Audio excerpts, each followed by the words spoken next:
Olá, como você está? A paz de Deus em Cristo para você e para sua casa.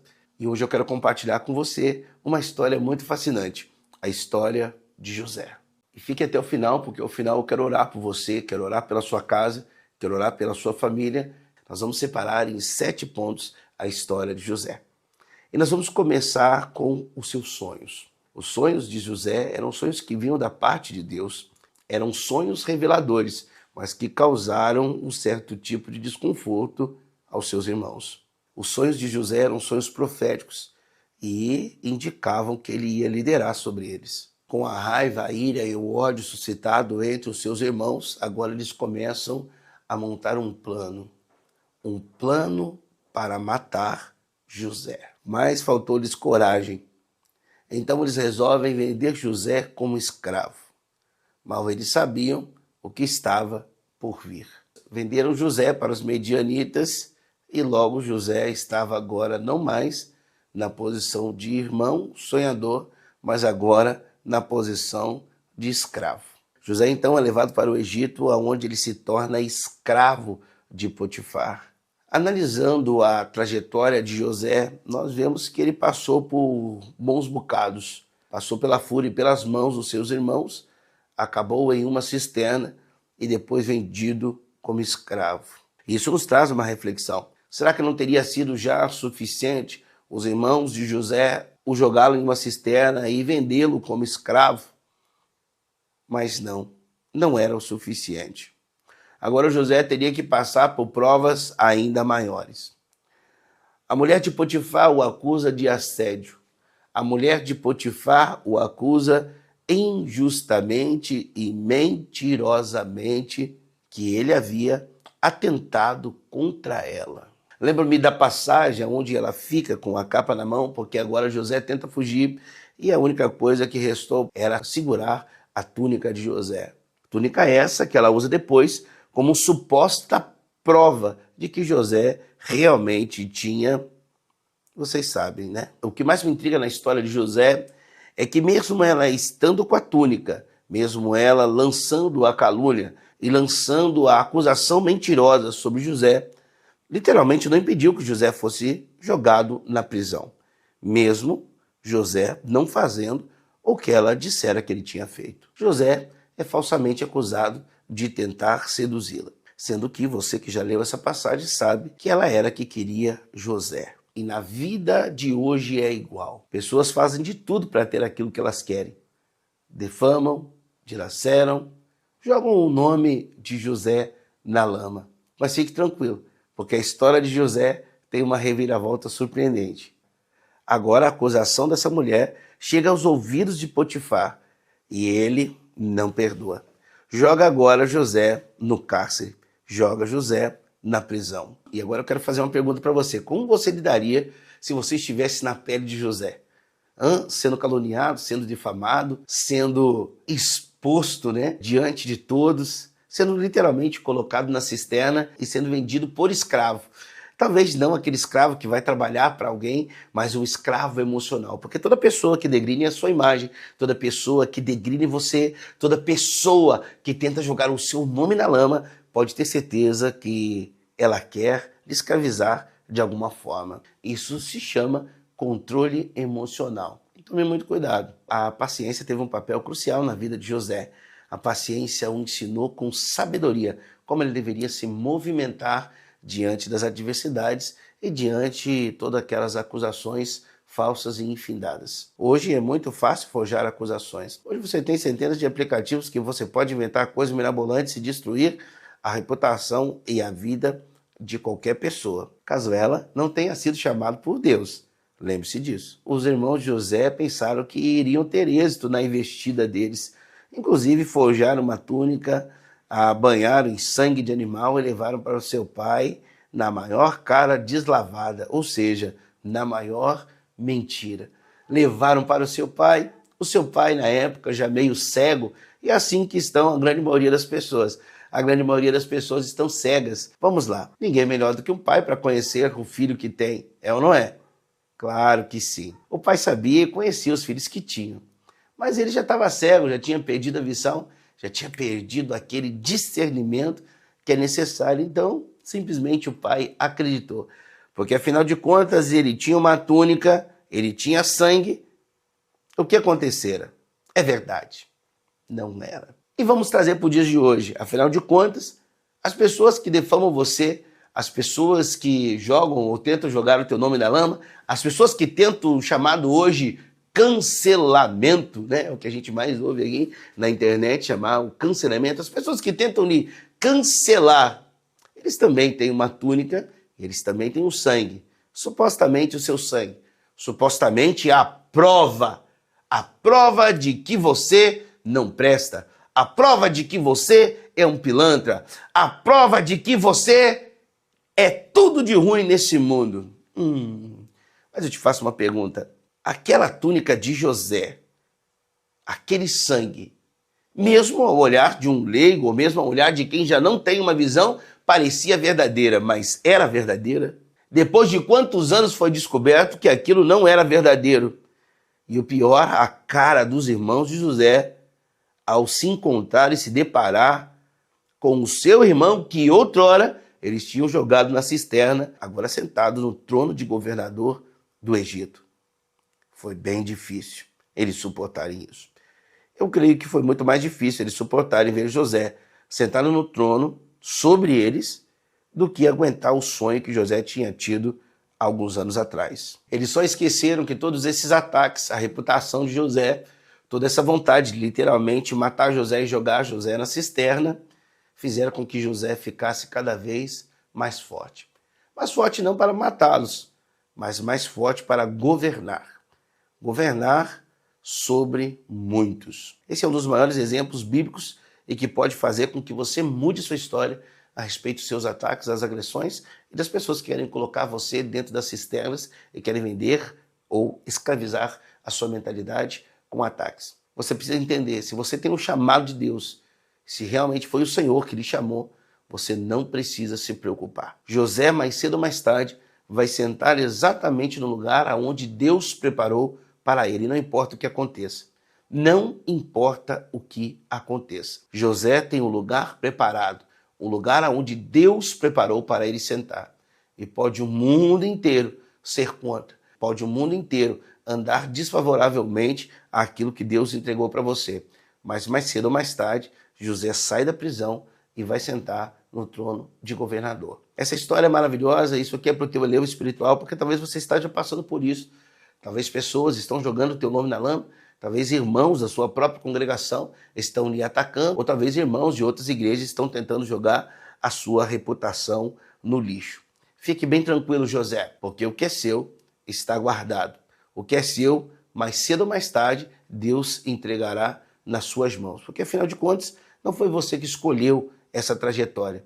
Foi o próprio Deus que a traçou com as suas próprias mãos. E realmente, quem leu a história sabe que foi muito difícil, depois que houve fome pela terra do Egito, os irmãos ter que aparecer lá no palácio e descobrirem que agora aquele que eles tentaram colocar na cisterna era governador do Egito. E agora José tinha uma autoridade que eles nunca imaginavam que José teria. O tiro saiu pela culatra, o plano saiu ao contrário. E por que eu estou falando sobre a história de José? Talvez você aí também é um José, que não faltam pessoas para tentar derrubar você. Será que você se assemelha a essa história? Será que quando você começou a ter sonhos e se destacar em algo, não faltaram pessoas para tentar derrubar você e atacar você?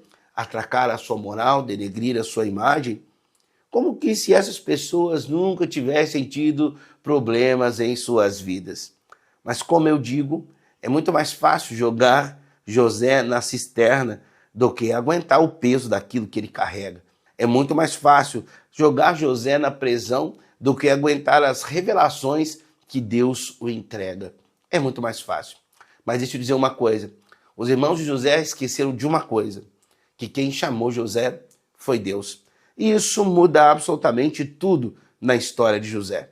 Aliás, isso muda absolutamente tudo na história de qualquer homem.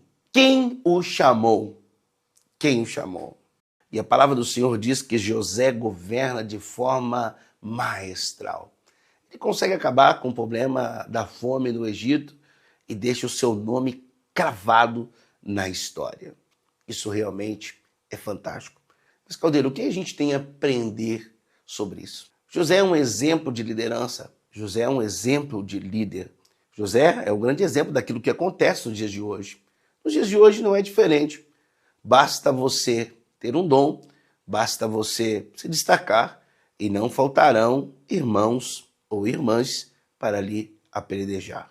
Basta Deus ter entregado para você algo especial e não faltará pessoas para tentar lhe derrubar. Mas deixa eu dizer uma coisa, uma retórica que já não cabe mais, assim como não coube para os irmãos de José, é que eles teriam força ou poder para destruir os sonhos que Deus havia entregado a José. Se esqueceram de um pequeno detalhe, que quem tinha escolhido José não era ele mesmo, era o próprio Deus. E eu lhe faço uma pergunta, quem poderá contender contra o chamado de Deus na vida de um homem? Assim como os irmãos de José não conseguiram contender, aliás, a princípio eles até acharam que iam conseguir manter José na cisterna e que toda essa história não teria uma reviravolta literalmente poderosa. Inclusive levaram a capa de José para o seu pai e mentiram na cara dura. Aliás, a mentira é uma característica de quem quer arruinar a reputação de alguém. E é óbvio que eles não poderiam chegar com a verdade diante de seu pai. Como eles iam dizer assim, ó, olha, o negócio é o seguinte, nós estamos tramando contra José há muito tempo, nós estamos fazendo armadilhas contra José, pai, e nós queremos matar José, porque José teve sonhos assim, e nos sonhos deles a gente sempre é menor. Como eles iam chegar para o seu pai e falar uma coisa dessa? Não, arquitetaram um plano maquiavélico, diabólico e mentiroso para derrubar José. Mas não deu certo. Agora deixa eu falar para você o que acontece nos dias de hoje, exatamente igual. Mas pensa bem comigo, não deveria ser assim, né, irmãos? Na verdade, tudo que nós vemos é a história se repetindo vez após vez. Pessoas, quando se destacam, parece que elas ativam o sistema da destruição. Logo aparecerão mísseis para lhe derrubar. Mas deixa eu te ensinar uma coisa aqui a respeito da liderança de José. Tudo isso que aconteceu refinou José e deixou, na verdade, José preparado para liderar o Egito. Enquanto que seus irmãos pensavam que a cisterna era o lugar de José, Deus já estava preparando um trono para ele. Enquanto seus irmãos pensavam que José seria escravo para sempre, Deus estava preparando José para alimentá-los logo ali na frente. José carregava características que são poucos homens que carregam. José carregava uma fé inabalável. Mesmo ele passando pela cisterna, mesmo ele passando pela escravidão, mesmo ele passando por tudo, a sua fé continuava lá, inabalável. Isso é poderoso. Enquanto seus irmãos arquitetavam planos de morte contra José, José simplesmente seguia e fazia aquilo que Deus o ordenara a fazer. Ficar na posição. Aprender com exatamente tudo o que os seus irmãos estavam fazendo para ele.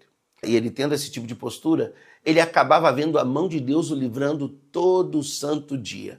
E a mão de Deus o prosperando a ponto de ele chegar a ser governador do Egito. Uma característica poderosa de José era a sabedoria. José era um homem sábio. José sabia arquitetar os seus planos, José montava estratégias para literalmente tirar o povo da fome e governar o Egito com mão forte. Agora, como se José se tornara um grande pastor no Egito. E o rebanho agora já não era mais de ovelha, mas era de centenas de milhares de pessoas no Egito. E com tudo isso, José refinava cada vez mais a sua capacidade de liderança, porque todos esses episódios, os episódios que aconteceram com ele, fazia com que ele ficasse cada vez melhor, fazia com que ele calibrasse cada vez mais o seu modelo de liderança. E sabe o que acontece no fim dessa história? No fim dessa história, José se reconcilia com seus irmãos. José depois acaba alimentando os seus irmãos. Pastor Caldeira, que história maravilhosa. Sim, eu contei essa história porque talvez você esteja passando por isso. Talvez você esteja passando por algum tipo de ataque. Talvez estão atacando aquilo que Deus colocou sobre você. Talvez estão atacando a sua moral para tentar lhe rebaixar. Talvez os seus próprios irmãos estão fazendo isso com você. Deixa eu dizer uma coisa. Não é porque os irmãos de José fizeram isso com José que eles deixaram de ser irmãos de José. E isso faz a gente parar e pensar. Talvez você está sofrendo ataque pelos de dentro. Talvez você está sofrendo ataques de dentro da sua própria casa.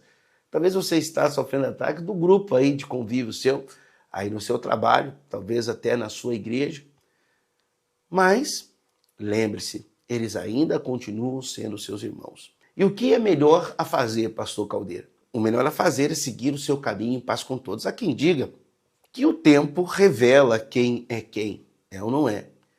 Sim, o tempo ele é um juiz implacável, mas não tem o que se revelar quando Deus já revelou. Quando Deus tem um chamado na vida de um homem ou de uma mulher, aí então está a revelação mais poderosa que poderia acontecer na vida de alguém. E isso já foi revelado. Não precisa se revelar absolutamente mais nada, porque o chamado transcende, o chamado ultrapassa qualquer coisa. Assim como o chamado de José ultrapassou todas as adversidades que os seus irmãos colocaram em seu caminho. A cisterna não pôde parar, as calúnias não pôde parar, a defamação não pôde parar. Absolutamente nada foi capaz de parar o chamado de Deus na vida de José, o chamado a governar. E igualmente a você. Deus lhe chamou para governar, fique tranquilo. As calúnias, as defamações, elas não vão parar você. Pode acreditar. Assim como não pararam o nosso querido José do Egito. Eu gostaria muito de fazer uma oração com você para que você seja abençoado em nome de Jesus. Pai querido, eu oro, Senhor, por todas essas pessoas e nos achegamos na tua presença. E eu profetizo e oro sobre a vida deles. Um tempo novo de Deus. Um tempo onde a cisterna não conseguirá mais o prender. O tempo onde a escravidão emocional não conseguirá mais o prender. Eu te peço, nosso Senhor querido Deus, que o Senhor possa trazer a lembrança das promessas que tu prometeu para o teu filho e para a tua filha. E para que ela possa entender que as promessas ainda estão de pé. E que o teu nome está, Senhor, sim, cravado em seus peitos, Pai, em forma da palavra. A palavra viva que nos conforta e que nos calibra todos os dias. Mas eu quero te pedir, Senhor, faz com que esses Josés que me escutam hoje entendam o teu plano, entendam, Senhor, o que tu tem para a vida deles e que a tua vontade para a vida deles é boa, perfeita e agradável. E que o teu Espírito possa, Senhor, os convencer de toda a verdade. E que não é um ataque, que não é uma calúnia, que não é uma esposa de Potifar que vai conseguir fazer com que eles parem no meio do caminho. Que Deus abençoe você e a sua casa.